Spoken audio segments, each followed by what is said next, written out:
What's up, YouTube? Your boy back once again with another sport topic, and today we're gonna talk some basketball. Orlando Magic basketball, baby. Hey, we in the playoffs, baby. You know I had to go do it for the one time. But before I get into the conversation, before I get to the topic, if y'all want more Magic videos, I know it's been a long time. I haven't done any videos, period, in a while, and the show haven't done any. It's been a real long time since I did a Magic video. If y'all want more Magic content, I'm gonna need y'all to like, share, subscribe, because the way it happens is I need my views for the Magic content to go up, because the way YouTube does it is the videos with the most views are the videos that they pump out there. And my Magic videos, the high water mark be like 400, maybe 500, but my texting videos be 2, 3, 4,000. So in the views, so I need my Magic views to get up, so I can do more Magic videos. I would love to do more Magic videos. So I need y'all to like, share, subscribe, comment, share it with people, get the video passed around so my views and subscribes can get up. That way I can bring to you more Magic content. But you know, we back in the playoffs, the first time since 2012. First time we won a division since 2010. I had to do it. I had to. First time I ever win record since 20. There's a lot of things since 2012. First time winning record. First time winning over 40 games. First time winning the division since 2010. First time in the postseason. A lot of good things is happening for the Orlando Magic this year, so I had to do one, especially after the light of what happened today, which is what I kind of was telling people at work what was going to happen. I've been saying Magic in 6, so I'm going to say it right now. Magic in 6. That's what I have been saying. And I know I want to do some videos earlier, but I had a lot of stuff I was doing, so I didn't get a chance to do one before. And I didn't want to do a video directly before the game, so I said I'll wait till after the game to do an immediate reaction about the playoff game. And just to start it off, not being a Magic fan, not being a Toronto Raptor fan, whatever, just off of pure watching basketball, that was a good ass game. Like, the square business. That game itself was a good game, and I'm not just saying that just because the Magic won.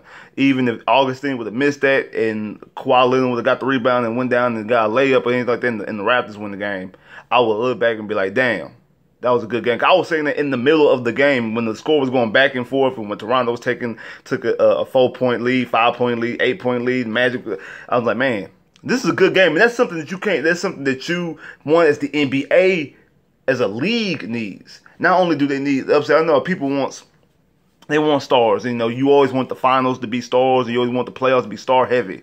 But you also want good competitive games, because you don't just want just the stars just blowing everybody up. You want the parity to be even. You want it to be that a 7 seed can realistically beat a 2 team and at least make it competitive. Because just because a team has stars, if they blowing out a team, you don't want to watch that. You want a good competitive game. You want good competitive playoffs. And I think that the Eastern Conference bracket is going to be highly competitive.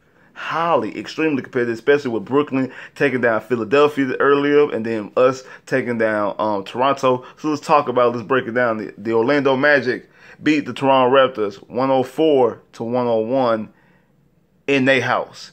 And I'm going to talk about the good things first. I'm going to talk about the positives. I'm going to talk about the things that I liked about the game before I get into my negatives and my thoughts. But, you know, the biggest bright spot, DJ Augustine. And, whew, the boy act like he was back in Austin, Texas, playing for UT, the way he was out there balling. Like, he was out there hooping all game. And you could tell that he's the one on the Magic team that has the most playoff experience, you know, especially being with Indiana. I think they went to the conference finals twice to go up against LeBron's Heat back in, like, what, 13 and 14 and things like that, or 13 and 15, or whenever it was when they went to the Eastern Conference Finals, and they were competitive against the Miami Heat. And he showed you that he brought that level to him. Like, he brought that level in this game, that this was postseason. It was postseason DJ. Like, this wasn't just regular DJ Augustine. This was somebody with something to prove, act like he belonged there. And he was out there just being a monster.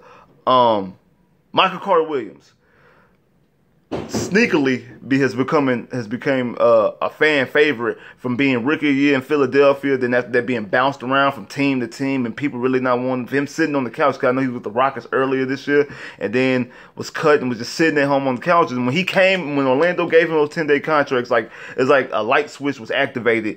And if he's not the biggest spark plug on this team, I know we have the Human Torch and Ross, who can come out there and get hot at any given moment. But it's something about Michael Carter Williams that he's like the biggest energy spark plug that we have. His defense intensity, the scrappiness, the way he's always fighting for balls, and the way he almost swung on that ref when he got busted in the nose. Like, whoo!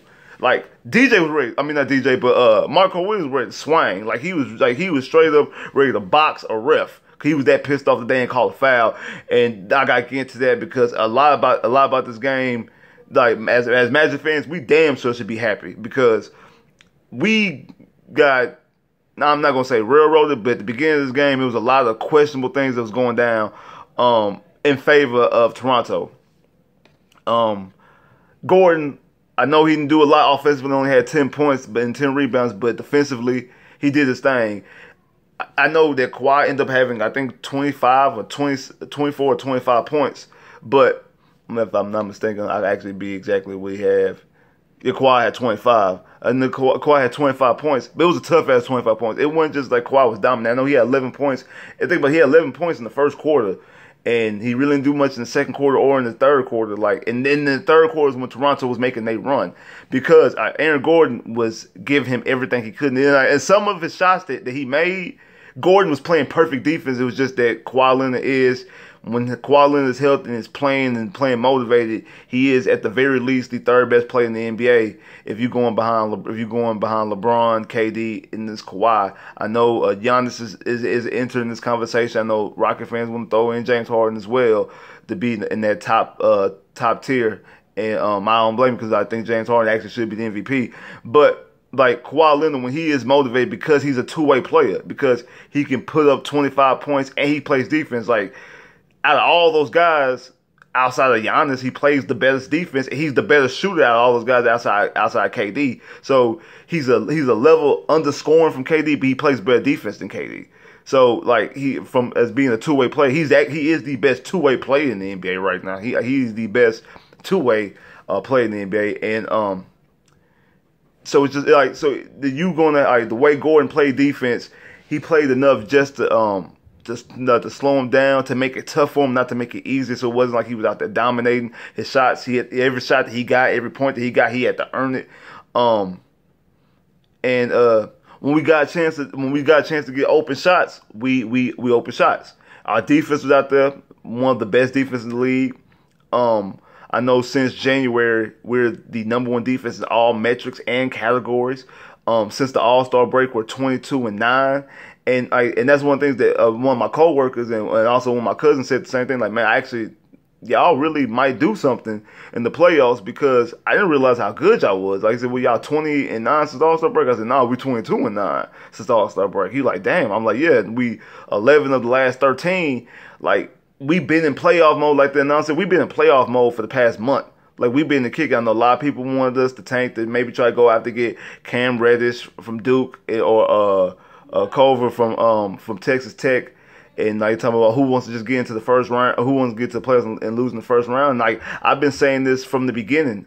I know I made a video early on the season about this, that the Magic are good enough to beat any team. They're good enough to they're competitive against every team. Like, we have a winning record, or at least a tie record. You know, we split like Toronto. I think we're 2-2. Like Golden State, we're 1-1. Rockets, we're 1-1. But we either have a winning record or a tied record with all the good teams in basketball. Outside of, I think, OKC. I know we lost both games to OKC. But other than that, against playoff teams, we either have a tie or a better record than them. Like, we're able to beat any team on any given night. Now we do have consistency because we don't have just elite scoring. But as far as the way we play defense, the way we coached, that we can go out there and beat any team on any given night. And that's one of the reasons why I said that at the very least we're going to be a tough out for anybody. Even if the Magic got swept, there ain't going to just be no just easy, clean sweep. It's going to be a dog fight in every single game. And even if we better than the team, it's still going to be one because we can't separate from scoring. But it's going to be a dog fight in every game that we play. And that's a good feeling. It's a good feeling to always be in every single game. It's a good feeling to always be competitive in every game. So, like, just on that metric alone, I'm cool with. Now, let's talk about the negatives. One of the negatives is Nikola just didn't show up. Like, Nikola looked at a disadvantage today against Gasol. he just flat out looked like he wasn't ready. He just flat out just looked like he wasn't ready to play playoff basketball. And I'm not gonna say that the moment was too big for him, because you could tell from me, you could tell from the young guys, you could tell from Gordon, you could tell from Isaac that the moment wasn't too big for him. You could tell that T. Ross was ready to play, because it was he playing against his old team. He wanted Toronto. He wanted this. I mean, even though he only had 10 points, but you can tell that the moment he wasn't shying from the moment. You know, I know he was streaky, but he hit big shots early on. And also, draw some fouls on threes. Same thing with Isaac. So like I said, Augustine was a killer from tip off to the time the game ended. And like I was talking about Marquard Williams and then Birch. Like these guys all came out to play. To me, it seemed like that Nikola just wasn't ready. Now, I don't know if it was just a mismatch. I know he was ill, and that's the reason why he didn't play against Charlotte. So if there's still some lingering effects from that, he's maybe not 100% as far as like not feeling like himself. So hopefully we see something else, see a better outing out of him Tuesday. But he just didn't look like himself. He just didn't look like he was playoff ready. Fournier. See, Fournier does this to me a lot. I like Fournier, but I know during the trade deadline when we were talking about doing trades, I was always saying this is what I wanted. I want to keep Terrence Ross, and I would give up Fournier. And I like Fournier a lot, but the thing about Fournier is sometimes Fournier takes ill-advised shots. And he did that a lot today. Like he does it a lot, period. But sometimes Fournier just he just grits the ball, jumping and shooting. Like when he can penetrate, he can kick out, but he just goes up and takes a shot, and so like he takes bad looks, just ill-advised bad shots that are and for the most part they don't go down. Like sometimes Terrence Ross takes bad shots as well, but for the most part when Terrence Ross take a bad shot, like I say 7 times out of 10 it goes in. Like sometimes Terrence Ross makes a funky looking throw. I'm like, ooh, this should have did that, but I trust him to make an ill-advised shot. Like when he go up for an ill-advised shot, I'm cool with. He probably like the only one that would take an ill-advised shot that I'm not mad at. Fournier, when he takes a wide open shot, a good look, I'm cool with. But when he takes them ill-advised shots, I'll look back and I'll be like, nah, cuz, like you could have did something else with that. You could have kicked it out. You could have penetrated, and like he in some situations he could have cost the game. Part of the reason why they went on that 20-2 run in the third quarter was because Fournier took 3 ill-advised shots that turned into fast breaks and rebounds for Toronto. Now the elephant in the room I was talking about earlier, what kind of almost messed up in the beginning of the game, was fouls. Like the refs were definitely calling the game a favor of Toronto, because it was one time that Terrence Ross damn near got tackled. Like they actually held Terrence Ross with the ball and doing all this, and Terrence Ross threw it up, no foul. But yet they get the rebound, go down the end, and it should have been, the ball should have been on the floor, but get called a foul. And like the Magic actually did foul, but it became an and one. Then Isaac on the 3 got fouled, clearly got fouled on 3. Didn't call it next play.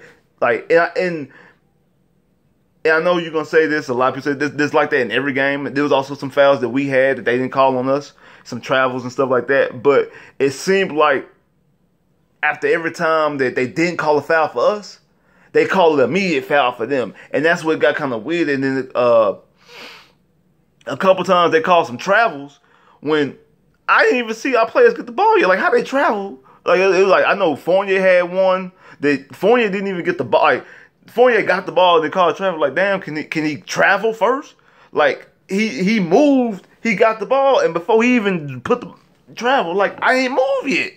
So it was a little kind of in the beginning of the game, and the refs got better on, but it seemed like definitely that the fouls and the calls were gonna go more towards the Raptors. Get it? They have a star player, and they are the higher seed, and they're in their building, so those things tend to happen. But it was happening a lot more often than you would expect to come into a playoff game. Maybe a Wednesday night game in the middle of November and December and February and January, yeah.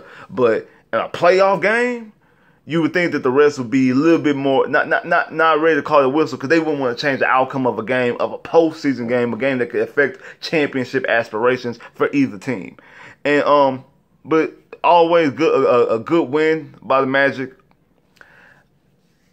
I know a lot of people might disagree with me, but this, to me, I want to win the series. Like I said, I picked the Magic in 6. part of the reason why I want to win the series. I want to make this destination very attractive for free agencies. Now I know, of course, we're not going after no Kawhis, no KDs, no Kyries, no Klay Thompsons, nothing like that. But maybe the second wave. I mean, I don't know. Maybe if we could entice Jimmy Butler, which I kind of highly doubt, but who knows? I doubt he's gonna stay in Philly. But I don't know where else we would go. Because a two-way player like that definitely could fit right here with a way that he plays defense as well, and he's scoring. He's like a poor man's version of Kawhi Leonard. He doesn't play as good as defense as Kawhi, but he plays good defense. He's not as good of a scorer as Kawhi, but he can score. He's like a lesser version of Kawhi Leonard, but still a very good to great two-way player who would definitely fit good with this team that plays extraordinary team defense. And the name people like been throwing out there, and I throwing out there, or on Facebook, was Kemba Walker. And a lot of people were like, no, we got DJ Augustine, we got Markelle Fultz, we got Marquard Williams. I'd rather sign Nikola. This is kind of the reason why I would, like, not saying I wouldn't sign Nikola, but if you have better play from your point guard position, the way the Magic play defense, they can win.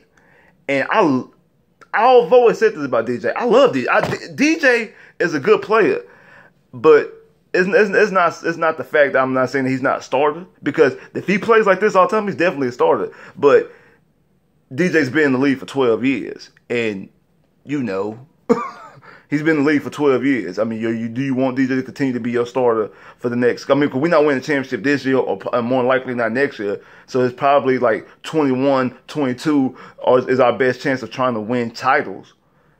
Do you want DJ to be do you want DJ to be that the head honcho then, or you can get another star? And I know we got Markelle Fultz. I'm not ready to depend on Markelle Fultz this yet. I mean, can he play some basketball before we got pump the brakes? Can we play some basketball first, but before we be good ready to anoint him? Like, I seen that Kemba Walker is a 3-time All-Star. We seen what Kemba Walker was doing Wednesday night against us. And I know people say, well, we beat them and they ain't been to the playoffs. Look at this team. We didn't have our best player, and we was able to beat them in their house. So if you add Kemba Walker to the way this team plays defense, just insert Kemba Walker's skill sets onto this team, and not tell me that this is at the very least a top 5 seed in the East, if not 3 or 4. Come on. The way this team plays defense and doesn't turn the ball over, if you add that playmaking skills and that scoring, I'm just saying consistently, that consistent scoring. Come on now. But like, share, subscribe if you haven't. Comment below if you click that bell. I said that all wrong, my bad.